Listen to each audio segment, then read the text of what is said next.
Good morning, students. In previous class, we have completed chapter number 1 of geography, that is resources. Now today we will start chapter number 1 of social and political life, and that is the Indian Constitution. यानी कि भारत का संविधान. Constitution को हम हिंदी में क्या बुलाते हैं? संविधान. और आज हम इस चैप्टर के अंदर इसका इंट्रोडक्शन और इसकी क्यों जरूरत है एक कंट्री को, इसके बारे में हम आज डिस्कस करेंगे. So let's start reading from the book. Students, this is your chapter number 1, the Indian constitution, यानी कि भारतीय संविधान. In this chapter, we are going to begin with football, a game many of you have probably heard of or even played. तो इस chapter में सबसे पहले हम किससे स्टार्ट कर रहे हैं? फुटबॉल के टॉपिक से स्टार्ट करेंगे, जो कि ज़्यादातर लोगों ने सुना होगा या खेला भी होगा. As the name suggest, this is a game that involves the players feet. और जैसा कि आप नाम से ही समझ सकते हैं कि इस गेम के अंदर किसकी ज़रूरत पड़ती है? फीट, यानी कि पैरों की. According to the rules of football, if the ball touches the arm of any player except the goalkeeper, then this is considered a foul. तो इस गेम के अंदर क्या माना जाता है? अगर बॉल किसी भी प्लेयर के आर्म को टच कर जाए, हाथ को टच कर जाए, तो वो फाउल माना जाएगा, सिर्फ गोलकीपर को छोड़कर. So if players start holding the football in their hands and passing it around, then they are not playing football any more. और अगर प्लेयर्स क्या कर रहे हैं? उस फुटबॉल को अपने हैंड्स में ले लें और उसे पास कर रहे हैं, तो वो फुटबॉल नहीं खेल रहे. Similarly other games such as hockey और cricket also have the rules according to which they are played. तो और गेम्स के भी क्या होते हैं? अपने रूल्स होते हैं जिनके हिसाब से उन्हें खेला जाता है. Each of these rules helps define the game and help us distinguish one game from another. तो ये जो गेम्स हैं, इनके जो रूल्स हैं, वो क्या हेल्प करते हैं हमें एक गेम को दूसरे गेम से डिफ्रेंशिएट करने में हेल्प करते हैं. As these are fundamental to the game, we can also call them the constitutive rules of the game. अब ये क्या है? ये फंडामेंटल यानी कि मौलिक, जो बेसिक चीज़ होती है गेम की, वो होते हैं ये रूल्स. तो इन्हें हम क्या बुलाते हैं? Constitutive rules.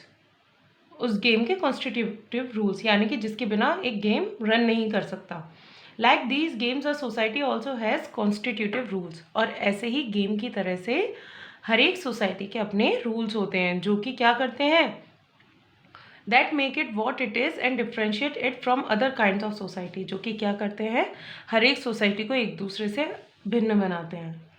In large society in which different communities of people live together, these rules are formulated through consensus, and in modern countries this consensus is usually available in written form. तो जहाँ पर बड़ी societies या communities हैं, जहाँ पर बहुत सारे अलग अलग धर्मों के लोग, भिन्न भिन्न लोग जब एक साथ रहते हैं, तो वो अपने कुछ रूल्स और रेगुलेशन बनाते थे. और अब मॉडर्न कंट्री में इसी चीज़ को क्या कर दिया गया है? रिटन फॉर्म में लिख दिया गया है.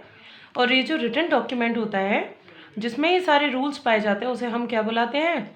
कॉन्स्टिट्यूशन. यानी कि वो सोसाइटी किस तरीके से रन होगी, किस तरीके से वर्क करेगी, उसके बारे में जो रिटन रूल्स बनाए गए हैं, वो आपका क्या कहलाता है? Constitution.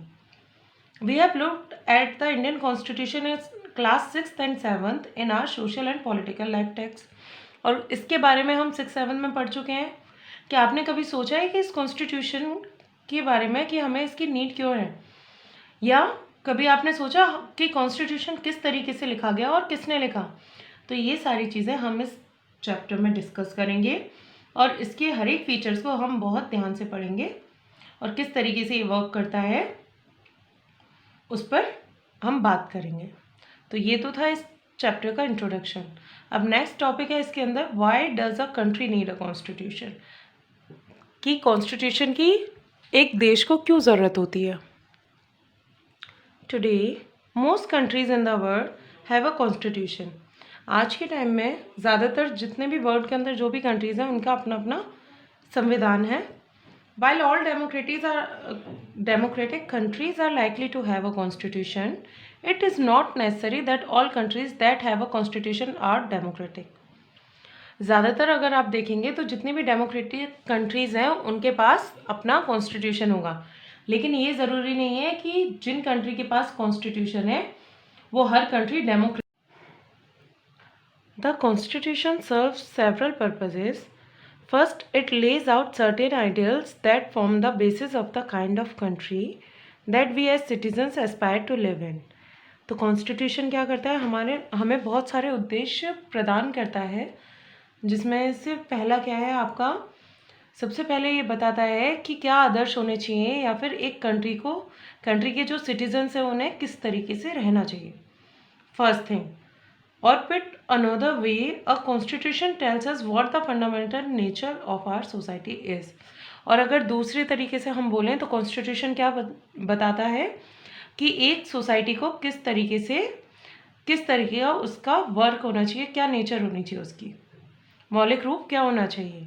A country is usually made up of different communities of people who share certain beliefs but may not necessarily agree on all issues. और एक जो कंट्री है वो किससे मिलकर बनी है, अलग अलग समुदाय के लोगों से मिलकर बनी है, जिनकी कुछ ना कुछ अपने बिलीव्स हैं, कुछ ना कुछ मान्यताएं हैं, और कभी कभी वो किसी इशू पर एक साथ अग्री भी नहीं होते. A constitution helps serve as a set of rules and principles that all persons in a country can agree upon as the basis of the way in which they want the country to be governed.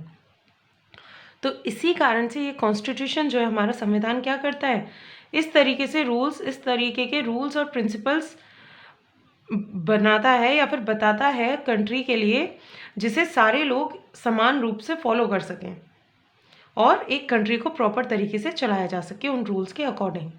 This includes not only the type of government but also an agreement on certain ideals that they are all believe the country should uphold. तो ये सिर्फ एक तरीके के government को ही नहीं show करता है, बल्कि ये भी बताता है कि उस कंट्री में जो रहने वाले लोग हैं वो इन रूल्स पर अग्री करते हैं, इन रूल्स को फॉलो करके चलेंगे.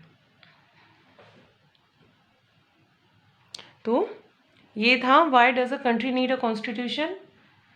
ये आप रीड करोगे इस पैराग्राफ को, और बाकी जो आगे का जो टॉपिक है वो हम नेक्स्ट क्लास में कंटिन्यू करेंगे. Okay student, so read it.